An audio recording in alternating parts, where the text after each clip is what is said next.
নমস্কার, আমি রিঙ্কু। আজকে একটা নতুন ভিডিওতে আপনাদের স্বাগত। আজকে আমি বানাচ্ছি বাটা মাছের ঝাল। বাটা মাছগুলো প্রথমে লবণ হলুদ দিয়ে আমি ভালো করে ম্যারিনেট করে নিয়েছি। এবারে ইনগ্রিডিয়েন্টের ভেতরে আছে বাটা মাছ, একটু দুটো পেঁয়াজ কুচি, এখানে 10টা বাটা মাছ আছে, একটু আদা, একটু কাঁচা লঙ্কা, ধনেপাতা আর টমেটো কুচি। এবারে এই যে আদা আর টমেটো, এটাকে আর কি আমি আজকে জিরে জিরে দিয়ে আর ধনে দিয়ে বানাবো এই ঝালটা।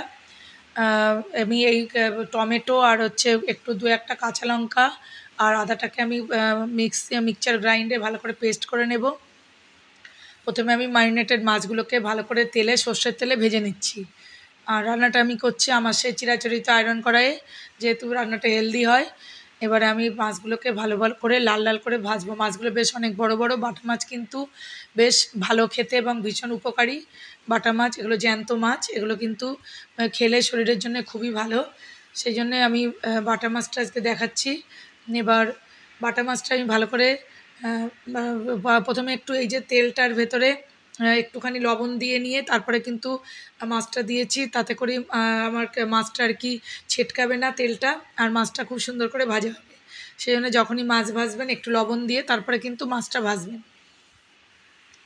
মাছটা দেখুন সুন্দর করে ভাজা হচ্ছে, প্রায় একটা পাশ লাল লাল হয়ে গেছে। আমি এবার উল্টে দিয়েছি, এবার মাছটা ভাজা হয়ে গেছে।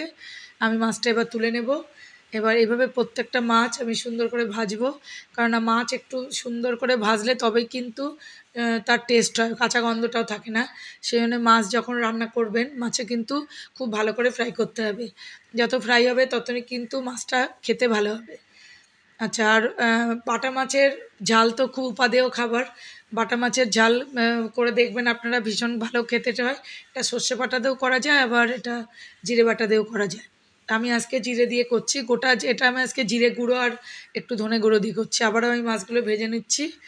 দেখুন প্রথম ব্যাচ আমার ভাজা হয়ে গেল, নেক্সট ব্যাচ আমি এখন ভাজছি। মাছগুলোকে আমি খুব বেশি তেল দিইনি, মাঝারি তেল দিয়েছি, একদম এক গাদা তেল যাতে না থাকে, কারণ মাছ ভাজার যে তেলটা থাকবে তার ভেতরেই বাকি রান্নাটা হবে। তাই আমি পরিমাণ মতো তেল দিয়ে মাছগুলোকে ভেজে নিচ্ছি।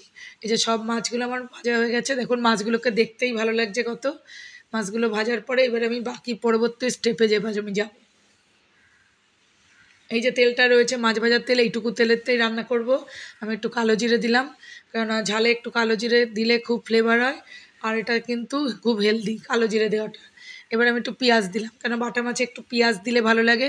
যদি কেউ পেঁয়াজ স্কিপ করতে চান সেটা করতে পারেন, শুধু আদা দিয়েও কিন্তু করা যায়। আমি একটু পেঁয়াজ দিলাম। পেঁয়াজটা আমি কিন্তু লাল লাল করে ভাজবো, আগে পেঁয়াজটাকে ভালো করে ভেজে নেব।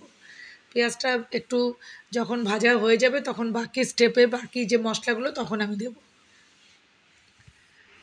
পেঁয়াজটা আমি ভাজছি, দেখুন। আর পেঁয়াজ যখন ভাজার সময় একটু লবণ দিতে হবে। পেঁয়াজটা লবণ দিলে কিন্তু কুকিং প্রসেস অনেক তাড়াতাড়ি হয়, আমি রান্নাটা অনেক তাড়াতাড়ি করা যায়, সেই জন্য পেঁয়াজটা তাড়াতাড়ি নরম হয়ে আসে, সেই জন্য আমি একটুখানি লবণ দিলাম। এবার পেঁয়াজটা প্রায় লাল লাল হয়ে এসছে, দেখুন বেশ ভালোই ব্রাউন কালার এসছে। এবার আমি নেক্সট পদক্ষেপে যাব।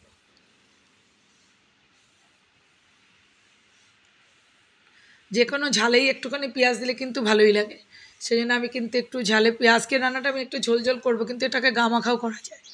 এই যে পেঁয়াজটা লাল হয়ে গেছে, এবার আমি টমেটোর যে পেস্টটা বানিয়েছিলাম টমেটো আদা সেটা দিয়ে দিলাম। দিয়ে এবারে ভালো করে কষাবো এটা পেঁয়াজের সাথে। একটু লবণ দিলাম,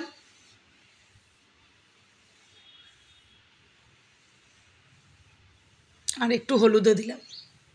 এবার আমি লবণ হলুদ দিয়ে এই পেস্টটাও, এটা খুব ভালো করে একটা গ্রেভি তৈরি করব, সুন্দর করে ভালো করে কষিয়ে অনেকক্ষণ ধরে ধৈর্য নিয়ে একটা গ্রেভি তৈরি করবো। আমি কাঁচা লঙ্কাটা এখনই দিয়ে দিলাম, রান্নাটা আর বেশি সময় লাগবে না। কাঁচা লঙ্কাটা দিয়ে দিলাম, দিয়ে আমি গ্রেভিটা সুন্দর করে মশলাটাকে ভাজতে হবে ভালো করে, যাতে মশলার কাঁচা গন্ধটা যাতে না থাকে, সেই জন্য মশলাটাকে যখন ভাজবো, ভাজার পরে যখন মশলা থেকে যখন তেল ছেড়ে আসবে তখন বুঝবো মশলাটা ভালো ভাজা হয়েছে। এবার আমি একটু জিরে গুঁড়ো দিলাম আর একটু ধনে গুঁড়ো দিলাম।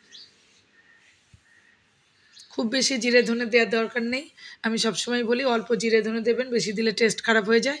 অল্প দেবেন, তাতেই টেস্ট আসবে। জিরে ধনেটা দিয়ে আমি ভালো করে মেশাচ্ছি গ্রেভির সাথে।